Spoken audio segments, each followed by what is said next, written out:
بسم اللہ الرحمن الرحیم۔ السلام علیکم۔ آج 27 جنوری بروز سوموار ہم بات کریں گے سپریم کورٹ آف پاکستان میں 26ویں یعنی ترمیم سے متعلق پاکستان تحریک انصاف اور سینئر جو وکلاء ہیں، بار ایسوسیشنز، بار کونسلز، تمام کی درخواستوں پر سماعت ہوئی ہے۔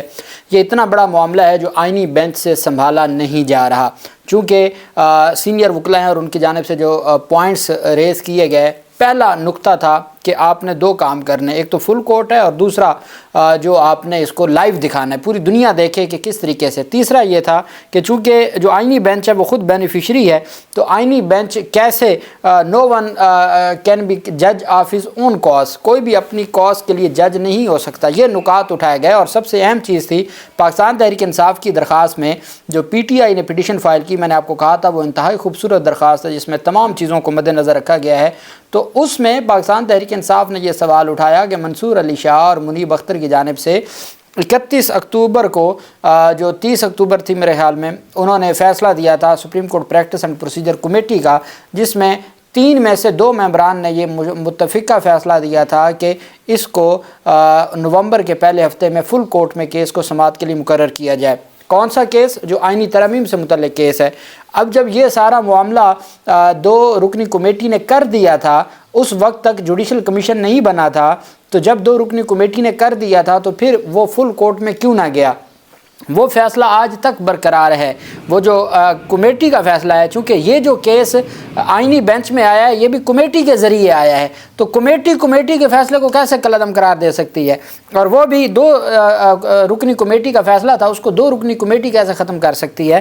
تو یہ سب سے بڑا سوال تھا جس کی وجہ سے معاملہ فل کورٹ کی طرف بڑھنے لگا، چونکہ پہلے تو فل کورٹ کا نام سن کے آئینی بینچ نے بھی کہا کہ آپ اسی کو فل کورٹ سمجھیں، اور جو سرکاری اور حکومتی وکلاء تھے انہوں نے بھی اس کے اوپر بات کی، لیکن جب یہ معاملہ اس کے اوپر اس درخواست کو کورٹ نے قابل سماعت قرار دیتے ہوئے جب نوٹس کیا تو یہ معاملہ پریشانی میں پڑ گئے کہ یہ چیز تو بہت آگے نکل جائے گی، چونکہ اب عدالت نے اس کے اوپر باقاعدہ نوٹس کر دیا۔ اب 26ویں یعنی ترمیم کے خلاف درخواستوں پر سماعت ہوئی اور جسٹس جمال مندوخیل صاحب نے وکلاء سے مکالمہ کرتے ہوئے ریمارک دیا کہ ابھی آپ کی خواہشات کے مطابق فل کورٹ نہیں بن سکتا۔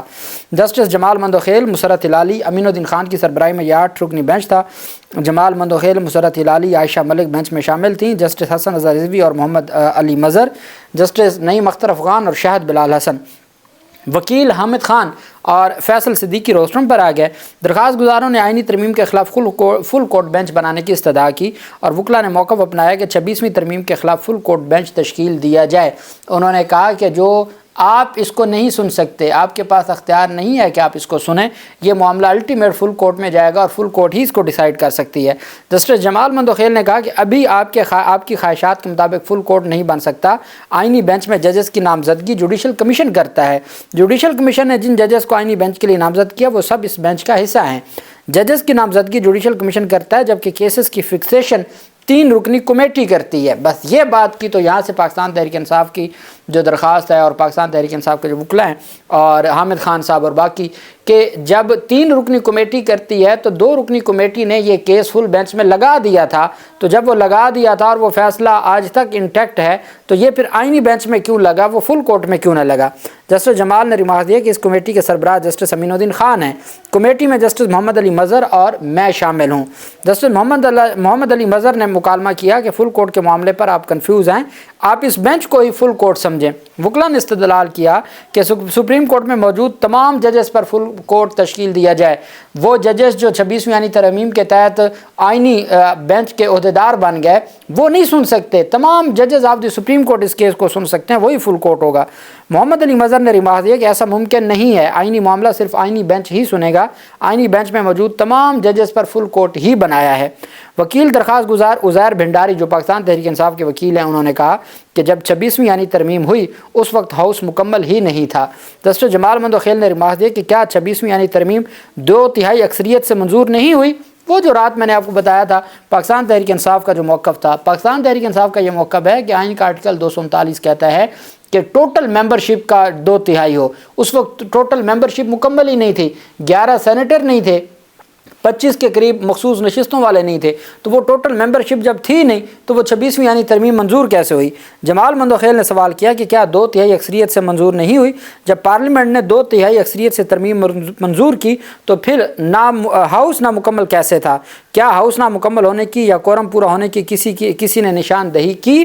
عزیر بھنڈاری نے کہا ترمیم بغیر بحث کیے رازداری سے منظور کی گئی۔ شاہد جمیل جو سابق جج ہیں لاہور ہائی کورٹ کے، انہوں نے موقف اپنایا کہ جب تک واضح مینڈیٹ نہ ہو اس وقت تک ترمیم نہیں ہو سکتی۔ انتخابات بہت ساری درخواستیں الیکشن ٹرائبونلز میں زیر التوا تھیں، اور جو اسمبلی اس وقت موجود ہے ان کے جو درجنوں ممبران اسمبلی ہیں ان کی اپنے جو نتائج ہیں وہ چیلنج ہو چکے ہیں۔ تو یہ آئینی ترمیم کے لیے واضح اکثریت نہیں تھی، کوئی واضح مینڈیٹ موجود نہیں تھا۔ جسٹس محمد علی مظہر نے ریمارک دیے الیکشنز پٹیشنز تو الیکشن ٹرائبونلز نہیں دیکھنی ہے۔ آپ کی دلیل سے ایسا لگتا ہے جب تک ٹرائبونل الیکشن پٹیشنز پر فیصلہ نہ کریں اس وقت تک 26ویں یعنی ترمیم پر سماعت ہی نہ کریں، ایسے میں تو 26ویں یعنی ترمیم پر سماعت ہی روکنی پڑے گی۔ درخواست گزار وکیل شیخ احسن الدین نے عدالت کے سامنے استدعا کی کہ جناب والا ہم یہ چاہتے ہیں کہ آپ اس 26ویں یعنی ترمیم کو سسپینڈ کریں اور یہ معاملہ آپ بھیجیں فل کورٹ کو۔ شیخ احسن الدین نے موقف اپنایا کہ 26ویں یعنی ترمیم کے بعد سے اس کے گہرے اثرات گہرے ہیں، ایسے لوگ بھی عدلیہ میں آ رہے ہیں جنہیں نااہلی کی بنیاد پر پہلے ہٹایا گیا۔ اس پر سربراہ آئینی بینچ نے کہا کہ آپ کی دلیل ہم نے نوٹ کر لی۔ دوران سماعت جسٹس عائشہ ملک نے درخواست گزار بیرسٹر صلاح الدین سے مکالمہ کیا آپ یہ دلیل بھی دے سکتے ہیں کہ مخصوص نشستوں کے فیصلے پر عمل درآمد ہی نہیں ہوا، عدالتی فیصلے پر عمل درآمد نہ ہونے سے ہاؤس مکمل نہیں تھا۔ تو انہوں نے کہا ہماری تو درخواستوں کی مین گراؤنڈ یہ ہے۔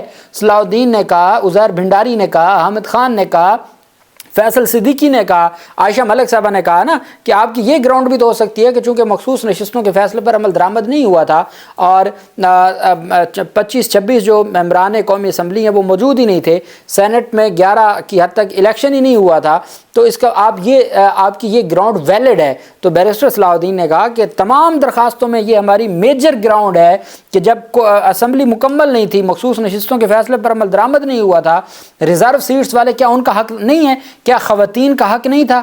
کیا جو اقلیتیں ہیں ان کا حق نہیں تھا کہ آئین میں ترمیم ہو رہی ہے؟ یہ کوئی عام قانون سازی نہیں تھی، آئین میں ترمیم تھی۔ آئین کا آرٹیکل 239 ٹوٹل ممبرشپ کی بات کرتا ہے، وہ اس وقت کی موجودہ کی بات نہیں کرتا۔ اور انہوں نے کہا کہ اس ٹوٹل ممبرشپ کا مقصد ہی یہ تھا کہ اگر تو اس وقت 100 لوگ بیٹھے ہیں تو 100 لوگ میں سے اگر 66 لوگ ووٹ دے دیتے تو ہم کہتے ہیں یہ 2/3 اکثریت ہے۔ آئین نے یہ ریکوائرمنٹ ہی نہیں رکھی کہ اس وقت کتنے موجود تھے۔ آئین کہتا ہے جو ٹوٹل ممبرشپ ہے نا، ٹوٹل ممبرشپ کی 2/3 چاہیے۔ اب جب ٹوٹل ممبرشپ مکمل ہی نہیں ہے تو پھر 2/3 کا وہ کیسے نکالی جا سکتی ہے، یا 2/3 کیسے ہو سکتی ہے، یا آئینی ترمیم کیسے ہو سکتی ہے؟ یہ ایسا نکتہ تھا جس کا ڈیفینیٹلی کوئی جواب نہیں تھا جو معزز بینچ ہے اس کے پاس۔ اب اس میں 3-4 بڑی اہم درخواستیں تھیں۔ ایک تو پاکستان تحریک انصاف کی جانب سے تھا کہ اس معاملے کو فل کورٹ سنے گا، اور فل کورٹ اس معاملے کو سنے گا تو تب ہی مسئلہ حل ہو سکے گا۔ فل کورٹ کیوں سنے گا کہ جی جسٹس منیب اختر اور جسٹس منصور علی شاہ اس معاملے کے اوپر فیصلہ دے چکے ہیں، چونکہ وہ فیصلہ دے چکے ہیں اس وجہ سے اس کو فل کورٹ کے علاوہ اور کوئی سن نہیں سکتا۔ پہلا تو یہ بڑا نکتہ تھا فل کورٹ کے حوالے سے۔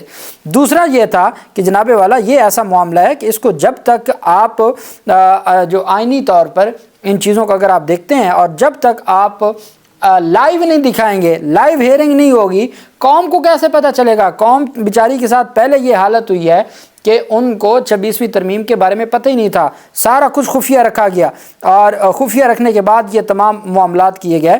تو اب جب یہ ساری چیزیں ہیں تو ان کو کیسے کیا جا سکتا ہے؟